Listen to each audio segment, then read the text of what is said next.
Hello বন্ধুরা, আমি আবার চলে আসলাম একটা নতুন ভিডিও নিয়ে। দেখো, আজকে রান্না করব আমি আলু আর সজনে ডাঁটার তরকারি আর চিকেন। যারা যারা চ্যানেলটা সাবস্ক্রাইব করোনি, সাবস্ক্রাইব করে দিও, তাহলে পরের ভিডিওটা দেখতে পারবে। আমি কড়াইয়ে তেল দিয়ে দিলাম।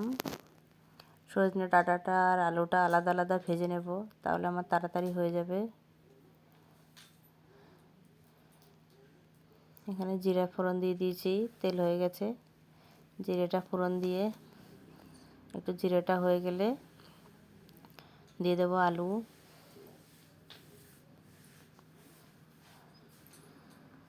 আলুটা ভেজে নেব।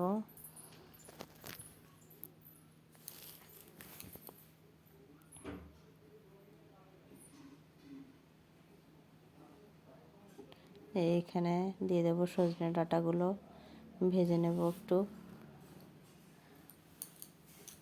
আলাদা করে ভেজে রান্না করলে অনেকটা টেস্টি হয়, আর সজনে ডাঁটা খাওয়া অনেক ভালো, শরীরের জন্য অনেক উপকার।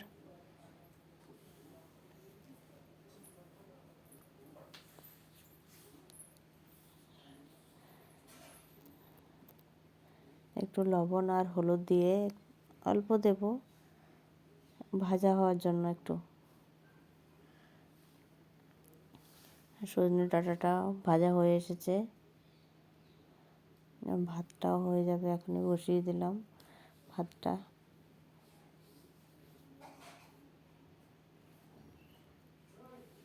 সজনে ডাঁটাটা আমি আলুর মধ্যে দিয়ে দিলাম। এবার দিয়ে দেবো মশলা, মানে আদা, জিরে, লঙ্কা একসঙ্গে বেটে রেখেছি। এখন দিয়ে দিলাম একটুখানি লবণ, একটু হলুদ, একটু নেড়ে নিলাম। বেটে রাখা মশলাগুলো দিয়ে দিলাম, জিরে, আদা, লঙ্কা আর টমাটোর। একটু কষিয়ে নেব। কষিয়ে নেওয়ার পরে একটু কষানো হয়ে গেলে দিয়ে দেবো জল। কষানোটা হয়ে গেছে।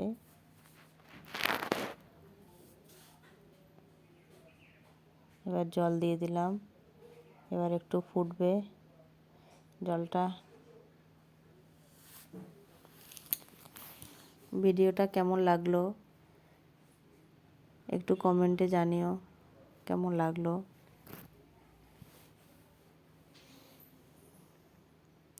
ভাতটা হয়ে গেছে, নামিয়ে নেব।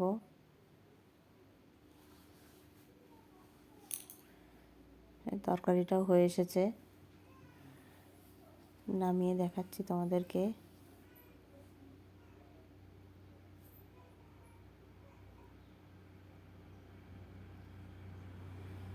আর রান্না করবো যে চিকেনটাকে লবণ, হলুদ আর সর্ষের তেল দিয়ে মেখে রেখেছি আমি। এটা কিছুক্ষণ রেখে দেব। আর আলুটাকে ভেজে নিয়েছি, চিকেনটা বসিয়ে দিয়েছি। চিকেনটা কষানো হচ্ছে, কষানো হয়ে গেছে চিকেনটা।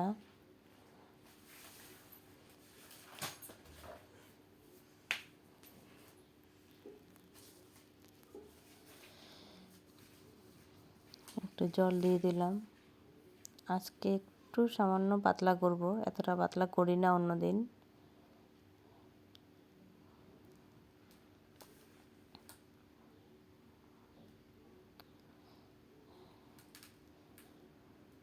আর কষানো মাংস কে কে খেতে ভালোবাসো একটু বলবে। আমি এখানে উঠিয়ে রেখেছি আমার জন্য, ভালো লাগে আমার খেতে কষানো। দেখো, তরকারিটা হয়ে গেছে। ভিডিওটা কেমন লাগলো একটু জানাবে কমেন্টে। Bye bye.